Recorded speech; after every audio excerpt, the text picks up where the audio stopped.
BSP अध्यक्ष मायावती जनसभा को संबोधित करें। इस चुनावी जनसभा में इकट्ठा हुए पार्टी के सभी छोटे बड़े पदाधिकारी एवं कार्यकर्तागण, आज आप लोग देश में व यहाँ आपके उत्तर प्रदेश स्टेट में भी लोकसभा के लिए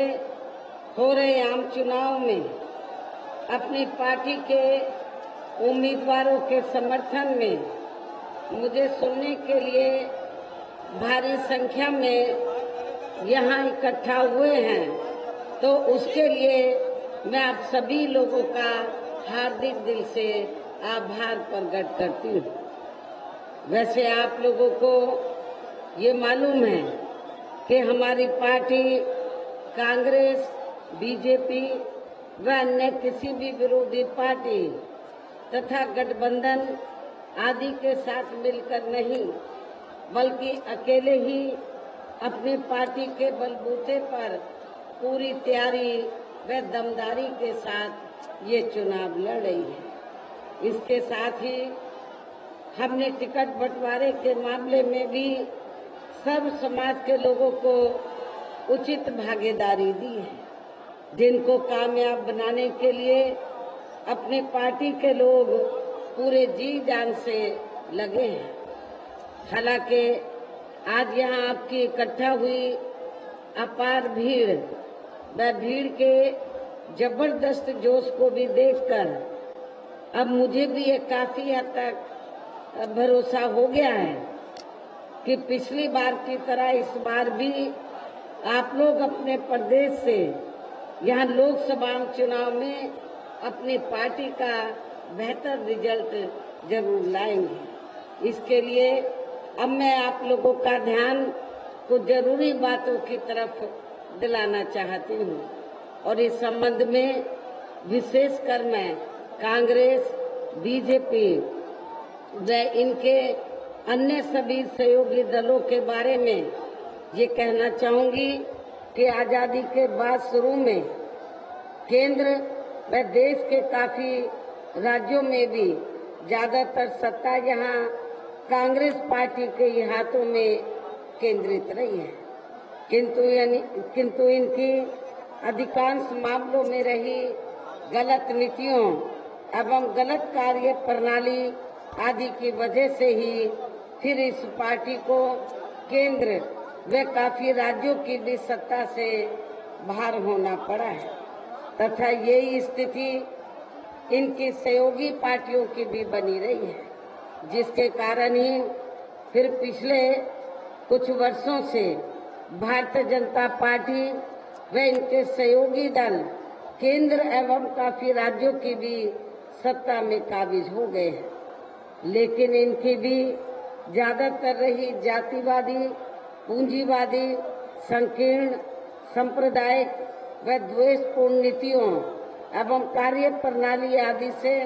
तथा इनकी कथनी व करनी में भी काफी अंतर होने की वजह से अब ऐसा लगता है कि इस बार ये पार्टी भी यानी कि भारतीय जनता पार्टी भी केंद्र की सत्ता में आसानी से वापस आने वाली नहीं है, बशर्ते यदि ये चुनाव इस बार फ्री एंड फेयर होता है तथा आम चर्चा के मुताबिक वोटिंग मशीनों में भी कोई गड़बड़ी आदि नहीं की जाती है।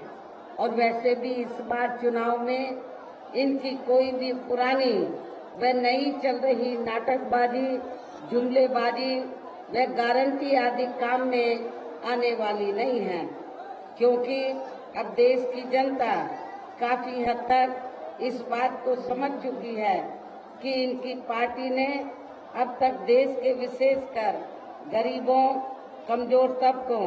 मध्यम वर्गीय एवं अन्य मेहनतकश लोगों को जो इन्हें अच्छे दिन दिखाने के असंख्य प्रलोभन भरे वायदे किए हैं तथा अनेकों हवाई व कागजी गारंटी आदि भी दी है, तो उनका जमीनी हकीकत में अभी तक इन्होंने लगभग 1/4 हिस्सा कार्य भी पूरा नहीं किया है, बल्कि इसके स्थान पर इनका ज्यादातर समय व ताकत भी या इनके अपने चहेते रहे बड़े बड़े पूंजीपतियों एवं धन्ना सेठों को ही ज्यादा से ज्यादा मालामाल व धनवान आदि बनाने में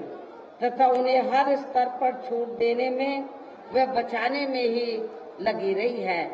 जिनके अधिकांश आर्थिक सहयोग से ही ये पार्टी व अन्य पार्टियां भी अर्थात अधिकांश पार्टियां भी अपना संगठन चलाती हैं तथा चुनाव आदि भी लड़ाती हैं, जिसका काफी कुछ खुलासा बॉन्ड की आई रिपोर्ट से भी हो जाता है। इस संबंध में यहाँ मैं खास तौर से पार्टी के जो कार्यकर्तागण हैं या समर्थक हैं उनको ये बताना चाहती हूँ कि आप लोगों को वैसे ये मालूम है, फिर भी मैं ये कहना चाहूंगी कि बीएसपी जब से बनी है तब से हमारी पार्टी तो अपने कार्यकर्ताओं की खून पसीने की कमाई की मेहनत के पैसे से, अपने कार्यकर्ताओं के सहयोग से या मेरे जन्मदिन के मौके पर थोड़ा आर्थिक सहयोग लेकर या मेंबरशिप के जरिए जो भी पैसा इकट्ठा होता है उससे पार्टी के संगठन को चलाती है और उसी से ही चुनाव आदि भी लड़ाती है। लेकिन हमारी पार्टी ने आज तक किसी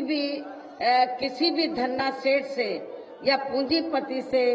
दूसरी पार्टियों की तरह एक भी पैसा हमने पार्टी संगठन को चलाने के लिए या चुनाव आदि लड़ाने के लिए नहीं लिया। और इस बात का सबसे बड़ा सबूत ये है कि अभी हाल ही में कुछ दिन पहले माननीय सुप्रीम कोर्ट में बॉन्ड की जो रिपोर्ट आई है और उसका मीडिया में जो खुलासा हुआ है, तो बहुजन समाज पार्टी को छोड़कर अधिकांश पार्टियों ने बड़े बड़े पूंजीपतियों और धन्ना सेठों से उन्होंने पैसा लिया है चुनाव के दौरान और अभी भी लिया है और अब एक दूसरे को बता रहे हैं। तो किसने कितना अंबानी से पैसा लिया है,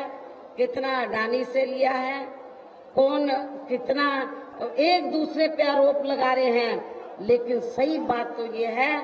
कि माननीय सुप्रीम कोर्ट की जो रिपोर्ट आई है, जो बॉन्ड की रिपोर्ट का खुलासा हुआ है, उससे ये स्पष्ट हो गया है कि बीएसपी को छोड़कर तो सभी पार्टियों ने बड़े बड़े पूंजीपतियों और धन्ना सेठों से पैसा लिया है। उसी पैसे से ये संगठन चलाते हैं, उसी पैसे से ये चुनाव आदि लड़ाते हैं।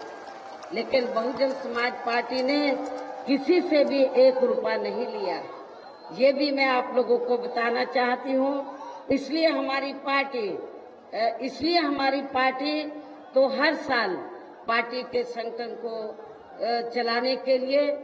और हर साल किसी न किसी राज्य में असेंबली का चुनाव होता है, हर 5 साल में पार्लियामेंट का चुनाव होता है, तो चुनाव लड़ने के लिए संगठन को चलाने के लिए हम मेंबरशिप के जरिए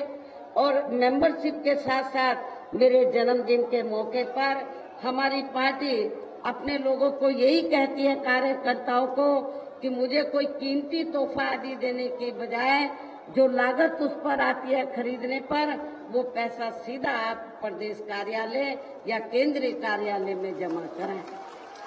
तो इस तरीके से हम लोग अपनी पार्टी को कैडर के जरिए अपनी पार्टी के जनाधार को बढ़ाते हैं और उसी के बलबूते पर चाहे छोटा चुनाव हो या बड़ा चुनाव हो, हमारी पार्टी चुनाव लड़ती है। इसके साथ ही अब और इतना ही नहीं, इसके साथ ही जब यहाँ मैं ये भी बताना चाहती हूँ कि जब राज्यसभा का या विधान परिषद का चुनाव होता है तो दूसरी पार्टियां ज्यादातर धनवानों को टिकट देती हैं, लेकिन बहुजन समाज पार्टी ने किसी भी धनवान को राज्यसभा में या विधान परिषद में नहीं भेजा है। ये भी मैं आप लोगों को बताना चाहती हूँ। हम कार्यकर्ता को राज्यसभा में और विधान परिषद में भेजते हैं। तो आपके कानपुर मंडल में ही श्री भीमराव अंबेडकर जो इटावा औरैया के रहने वाले हैं, तो ये कोई धनवान नहीं है। इनको भी हमने राज्यसभा में इनको भी हमने विधान परिषद में भेजा है। पहले राज्यसभा में भेजना चाहा, कामयाब नहीं हो पाए, फिर हमने इनको एमएलसी बनाया, विधान परिषद में भेजा। और नौशाद अली भी कन्नौज के रहने वाले हैं, तो इनको भी हमने एमएलसी बनाकर भेजा। हमने किसी धनवान या पूंजीपति को हमने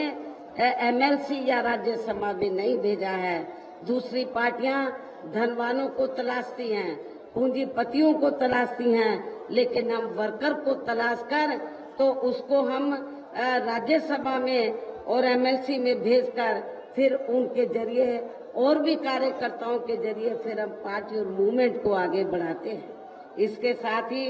यहाँ मैं आप लोगों को ये भी बताना चाहती हूँ कि अब पिछले कुछ वर्षों से चल क्या रहा है कि जब केंद्र में कांग्रेस पार्टी पावर में होती है तो वो जांच एजेंसियों का बड़े पैमाने पर दुरुपयोग करती है, और जब बीजेपी होती है तो वो भी दुरुपयोग करती है। ये भी आप लोगों को मालूम है, और इसलिए मैं आप लोगों को ये कहना चाहती हूँ कि कांग्रेस पार्टी की तरह ही बीजेपी ने भी अब केंद्र की तमाम सरकारी जांच एजेंसियों का ज्यादातर राजनीतिकरण ही कर दिया है। ये बात भी किसी से छिपी नहीं है। इसके अलावा देश के किसान वर्ग भी वर्तमान बीजेपी की सरकार में शुरू से ही अपनी विभिन्न समस्याओं को लेकर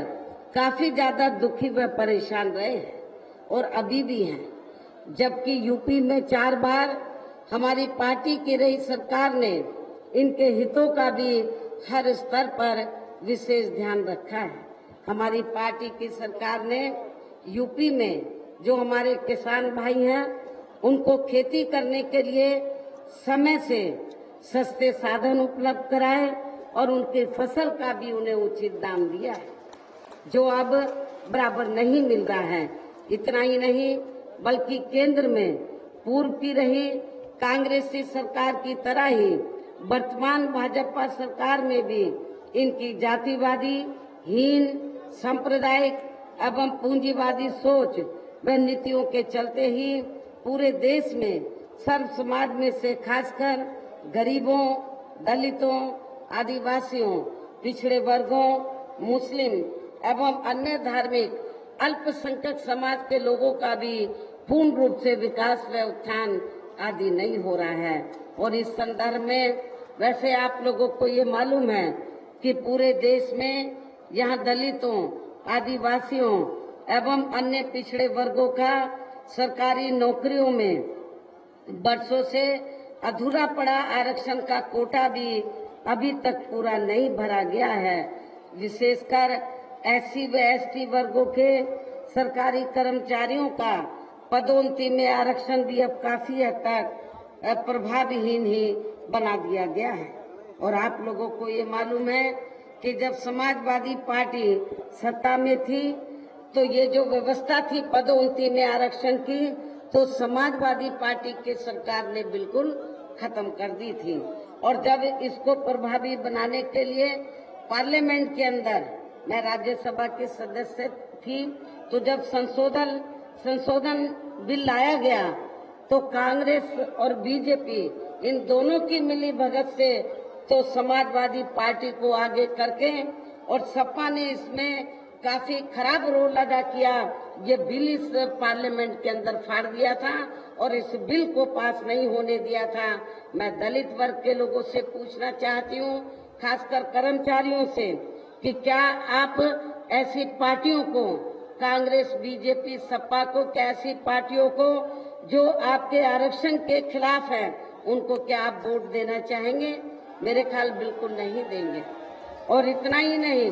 मैं आप लोगों को ये भी याद दिलाना चाहती हूँ, अंग्रेजों के जाने के बाद जब देश में पहली सरकार बनी थी, स्वतंत्र भारत में पहली सरकार बनी और बाबा साहब डॉक्टर भीमराव अंबेडकर पहले लॉ मिनिस्टर बने, कांग्रेस के नेतृत्व में सरकार चल रही थी, तो उस समय बाबा साहब डॉक्टर अंबेडकर ने ये कहा था कि एससी व एसटी वर्गों के लोगों को जो मैंने आरक्षण दिया है जिंदगी के हर पहलू में आगे बढ़ने के लिए, उसका पूरा लाभ इनको नहीं मिल पा रहा है, इसका पूरा लाभ मिलना चाहिए। अति पिछड़े वर्गों के लोगों को आरक्षण दिलाने के लिए उन्होंने कमीशन बैठाने की बात की, लेकिन उस समय पंडित जवाहरलाल नेहरू एंड कंपनी के लोगों ने, कांग्रेस पार्टी ने बाबा साहब डॉक्टर अंबेडकर की बात को नहीं माना और नतीजा क्या हुआ, तो फिर बाबा साहब डॉक्टर भीमराव अंबेडकर को तो लॉ मिनिस्ट्री से इस्तीफा देना पड़ा। आज किस मुंह से कांग्रेस के लोग ये कहते हैं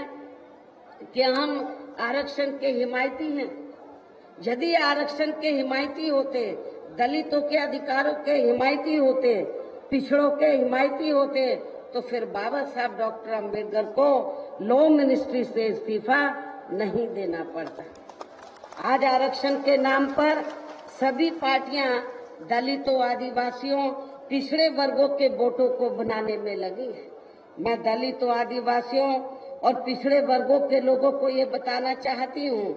चाहे सपा हो, कांग्रेस हो, बीजेपी हो, ये सारी पार्टियां नहीं चाहती हैं कि आपको ये आरक्षण आगे भी मिलता रहे और संविधान का, भारतीय संविधान का ये लाभ, संविधान में जो भी आप लोगों को सुविधाएं मिली हैं उसका लाभ ये नहीं देना चाहती हैं। तो संविधान के हिसाब से ना तो कांग्रेस ने कभी इन वर्गों को लाभ दिया, ना बीजेपी ने, और सपा तो इनसे कई कदम आगे बढ़कर निकली। जबरदस्त ये दबे कुचले लोगों के खिलाफ पार्टी है। साथ ही केंद्र व राज्यों में भी विरोधी पार्टियों की रही सरकारों में इन सभी वर्गों को प्राइवेट सेक्टर में आरक्षण दिए जाने की व्यवस्था किए बिना ही इनकी सरकारों के ज्यादातर सरकारी कार्य अब प्राइवेट सेक्टर के जरिए ही इनके बड़े बड़े पूंजीपतियों व धन्ना सेठों आदि को दिए जाने के कारण अब इनको पूरे देश में आरक्षण का बहुत कम ही लाभ मिल पा रहा है। इसी प्रकार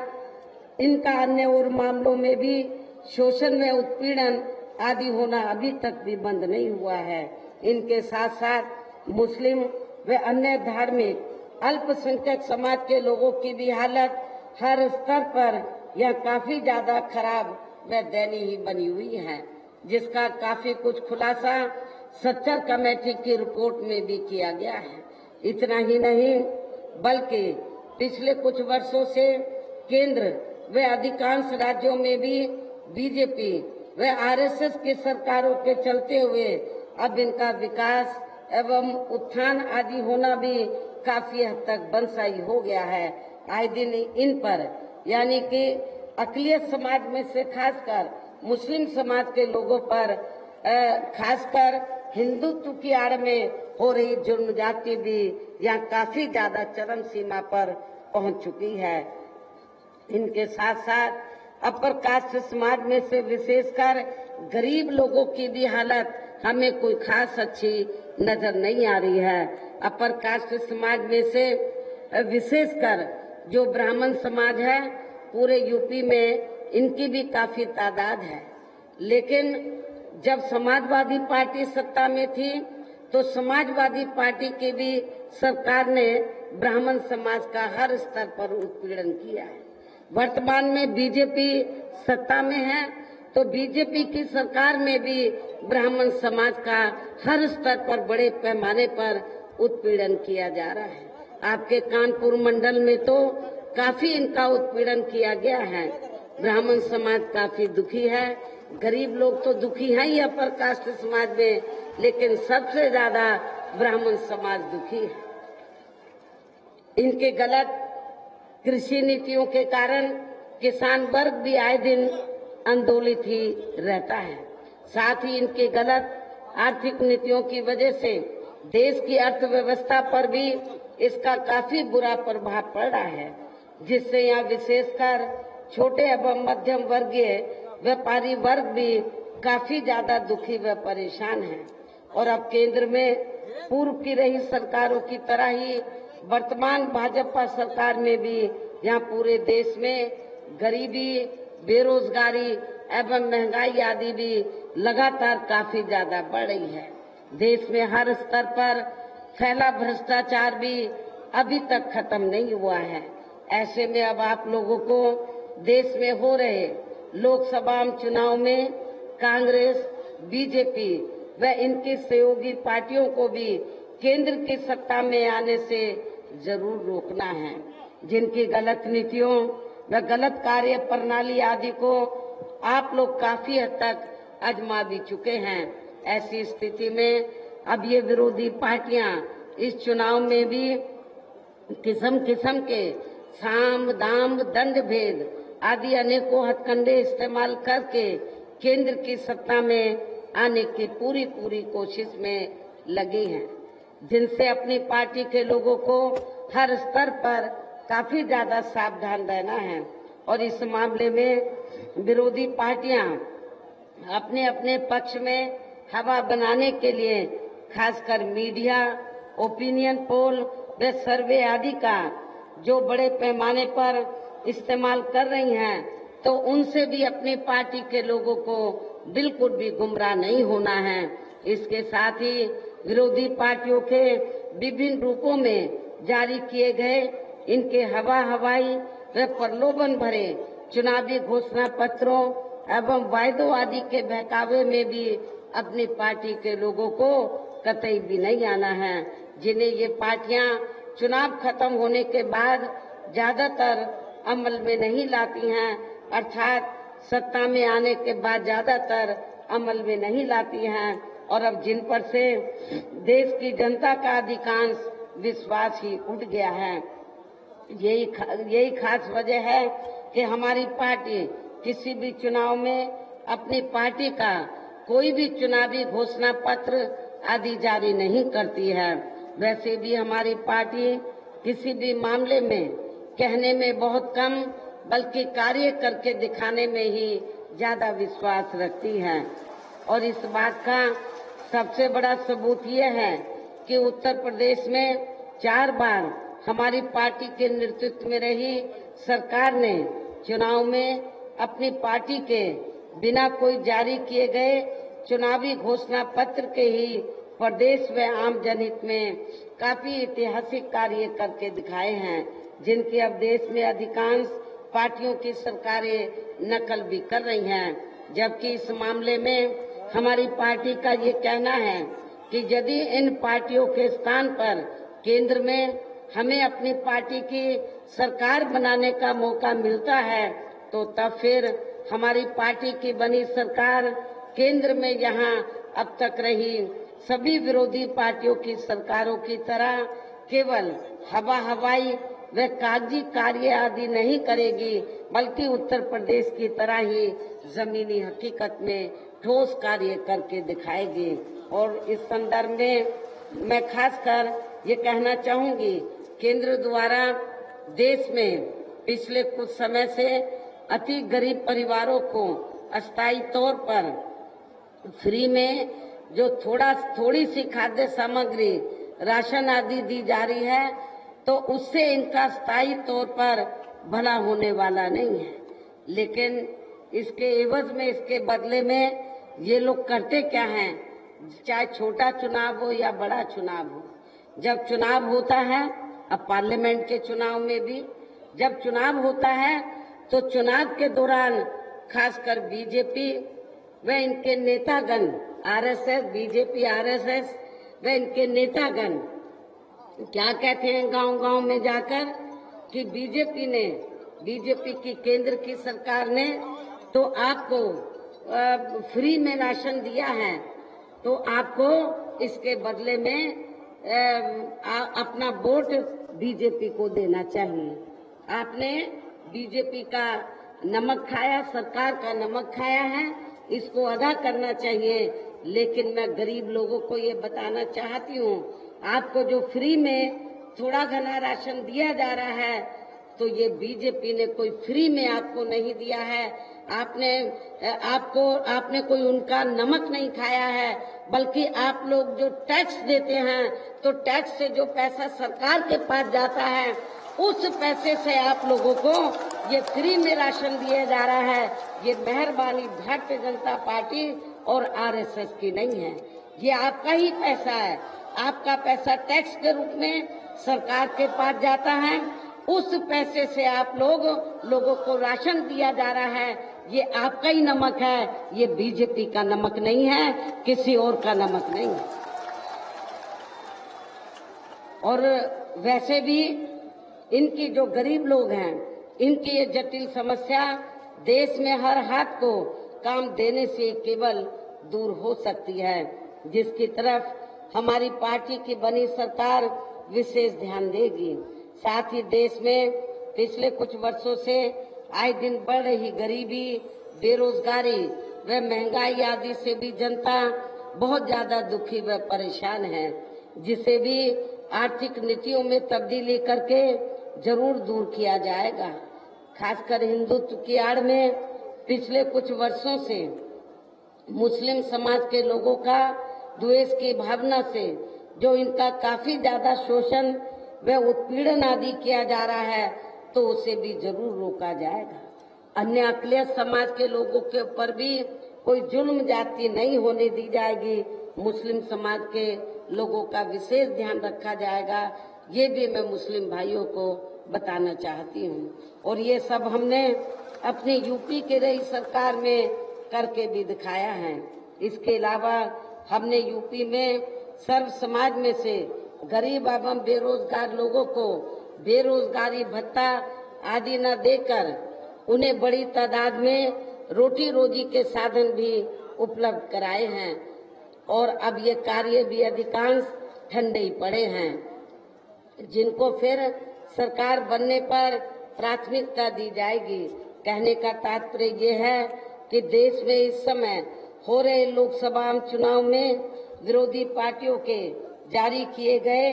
उनके हवाई व प्रलोभन भरे चुनावी घोषणा पत्रों आदि के बहकावे में अब यहाँ खासकर देश के अति गरीबों, मजदूरों, बेरोजगारों एवं अन्य मेहनतकश लोगों को बिल्कुल भी नहीं आना है। और अब इन्हें ऐसी सभी विरोधी पार्टियों को हर हालत में केंद्र की सत्ता में आने से जरूर रोकना है, जिनकी कथनी व करनी में काफी अंतर रहा है तथा जिन्हें ये लोग बरसों से आजमा भी चुके हैं।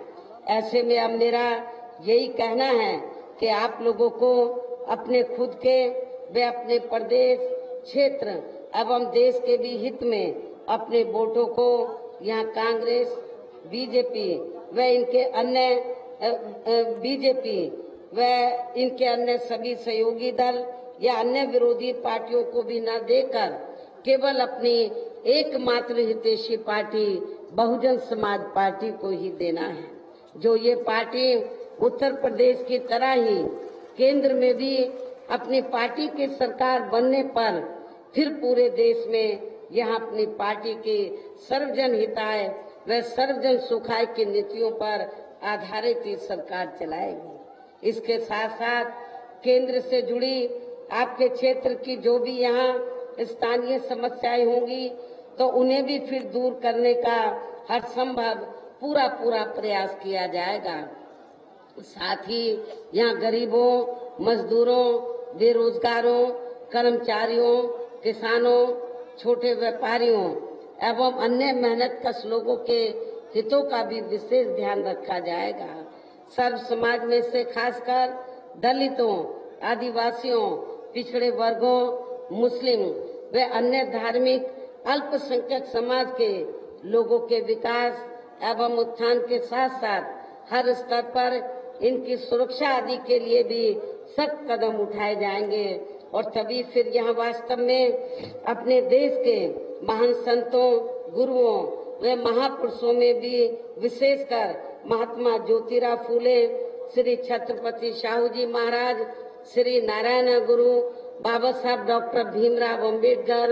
एवं मान्यवर श्री कांशीराम जी आदि का अधूरा राज सपना जरूर साकार हो सकता है, जिनको यूपी में हमारी पार्टी की रही सरकार द्वारा हर स्तर पर पूरा पूरा आदर सम्मान दिया गया है। इन्हीं खास बातों के साथ ही अब मेरा देश व आपके स्टेट के भी हित में ये कहना है कि हमारी पार्टी ने यहाँ जिनको भी चुनाव के मैदान में उतारा है, जो आपके सामने मंच पर भी मौजूद हैं, तो उन्हें आप लोगों को जरूर कामयाब बनाना है, जिसके लिए यहाँ पार्टी के सभी स्तर के छोटे बड़े पदाधिकारी एवं कार्यकर्तागण आदि पूरे जी जान से जिताने में लगे हैं। और अब अंत में मेरा यही कहना है कि आप लोगों को वोट पड़ने वाले दिन यहाँ बीएसपी के अपने सभी लोकसभा उम्मीदवारों को, अर्थात अकबरपुर जो लोकसभा की सीट है, तो अकबरपुर लोकसभा की सीट से हमारी पार्टी ने ब्राह्मण समाज से श्री राजेश कुमार द्विवेदी को चुनाव के मैदान में उतारा है, जो पूरे जी जान से आपके क्षेत्र में लगे हैं, घर घर जा रहे हैं, लोगों से मिल रहे हैं। और मैं आपको ये बताना चाहती हूँ, जब ये कामयाब हो जाएंगे तो आपके क्षेत्र का पूरा ध्यान रखेंगे। जो पूर्व में या वर्तमान में जो अभी बीजेपी का जो सिटिंग एमपी है, उससे आप यहाँ की जनता काफी ज्यादा दुखी है, उससे आप लोगों को काफी उसके हारने की वजह से, और हमारा जब कैंडिडेट जीत जाएगा तो आपको काफी राहत मिलेगी, इस क्षेत्र की जनता को काफी राहत मिलेगी। कानपुर शहर लोकसभा की सीट से हमने श्री कुलदीप भदौरिया को चुनाव के मैदान में उतारा है। हमने ये क्षत्रिय समाज से ताल्लुक रखते हैं, हमने सर्व समाज को इस चुनाव में मौका दिया है चुनाव लड़ने का। तो ये भी आपके इस शहर की जो सीट है कानपुर, यहाँ से चुनाव लड़ रहे हैं, और ये भी पूरे क्षेत्र में जा रहे हैं, हमारे वर्कर भी जा रहे हैं। तो सब लोग इन सब पार्टी के, हमारी पार्टी के सभी छोटे बड़े कार्यकर्ता इन दोनों को जिताने में पूरे जी जान से लगे हैं। और अब मेरा यही कहना है कि आप लोगों को वोट पड़ने वाले दिन यहाँ अपने बीएसपी के इन दोनों प्रत्याशियों को अपनी पार्टी का जो चुनाव चिन्ह हाथी है, हाथी चुनाव चिन्ह के सामने वाले बटन को दबाकर इनको जरूर कामयाब बनाना है, इनको जरूर पार्लियामेंट के अंदर जिताकर भेजना है। इस खास अपील के साथ ही अब मैं अपनी बात यही समाप्त करती हूँ। जय भीम, जय भारत। तो कानपुर पहुंची थी बीएसपी अध्यक्ष मायावती, जहां पर उन्होंने सभा को संबोधित किया है, बीएसपी उम्मीदवार को जिताने की अपील की।